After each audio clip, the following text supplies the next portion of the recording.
चाहूची कि बेले बेले मु निजको पचारे कौन ये मनीष जीवन टे किछि स्वप्न किछि आशा किछि अभिलाषा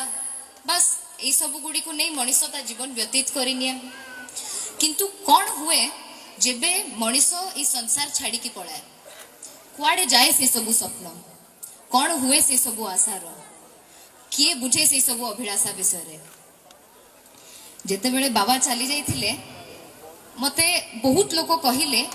कि ए कष्ट समय सह कम हबो भगवान ए दुख सहिबार शक्ति देबे निश्चय किछि बाटो देखेबे आज 6 वर्ष बीती गला किंतु से कष्ट कुआडे जाई नाही से सब मुहूर्त मने अछि 6 नवेम्बर 2016 को मो जीवन राता राती बदली गला मो मुंड उपर जंती छात पड़ेला मो नियारा बाबा को हाथ पड़ेला से कष्ट कम हो नाही कि कम हबार ना नौ नाही बोधवे से आज मो जीवन रे रास्ता को आसी कारण जिते ब्रह्मगिरी माटी रे स्वर उठे लुलु भाई आमर रहे बाबा को अनुपस्थिति कष्ट तो कम हो जाए किंतु ता सह बाबा को से सब स्वप्न से सब आशा से सब अभिलाषा गुड़ी को पूर्ण करिवार उद्देश्य आहुरी दृढ़ हो जाए से मु बुझी पारे कि हाँ बाबा निश्चित भाव में बाट देखले निजकू ओडिशा पाई ब्रह्मगिरी पाई समर्पित कर देइथिले बाबा तांको रक्त केमती भूली जीव से कथा को छोट थिली जेबे बाबा को हरई थिली किंतु विगत दिन रे माटी संगे जोड़ी ही रही आसीची आ एबे मु सब कथा बुझी पारुची कि काई बाबा ए माटी को निज ठारू अधिका भल पाउथिले कारण तांको जन्म माटीर समस्त लोक थिले तांको परिवार परी आउ तांको जीवन विषय आहुरी भल से बुझीबा पाई मु तांकरी परिवार लोकंको ठारू ही तांको कहानी सब सुनी बुझे एबे किछि दिन तळे मते रघु बाबू कहउथिले कि तो बाबा गोटे लाइन नहीं टेप रिकॉर्डर परी चारि आडे कहिले कि ओडिशा राजनीतिर शीर्ष रे पहुंचीबा को चाहूची आ सेथि पे ब्रह्मगिरी होची माध्यम मते जययुक्त करी सहयोग करंतु सेथिरा आ जेमिति आपण समस्त जानिचंती सेया मध्य हैला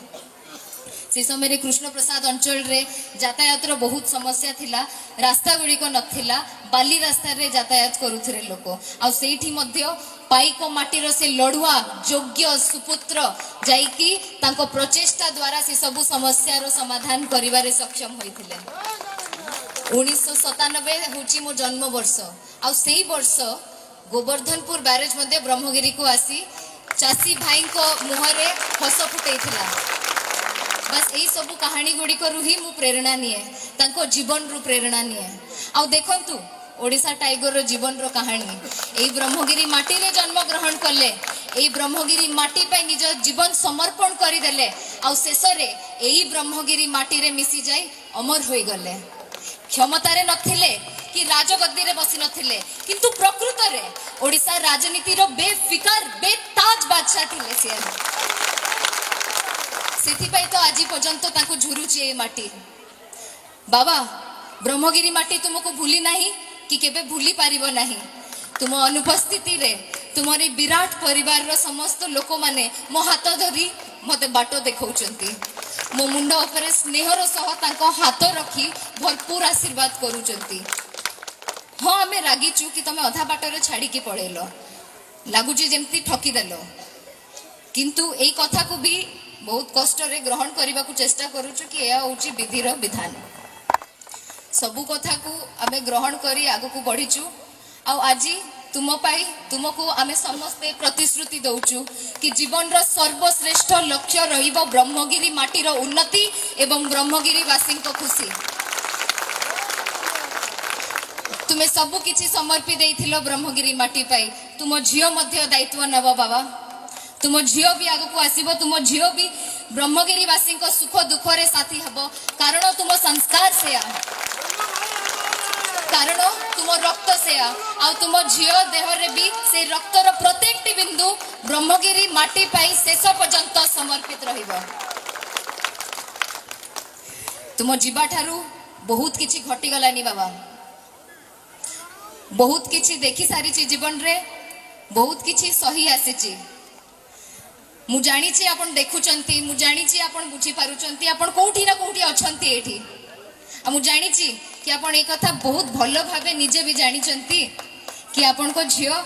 किछि समय पे चुप रही परिबो किंतु से दुर्बल नहीं कांदी बोबे कि घरे बसी जीवा वाला झियो को जन्म देई नांती आपण सेई झियो को जन्म देइचंती जे गर्जन करिवो ब्रह्मगिरी रे आपण जो आह्वान देइथिले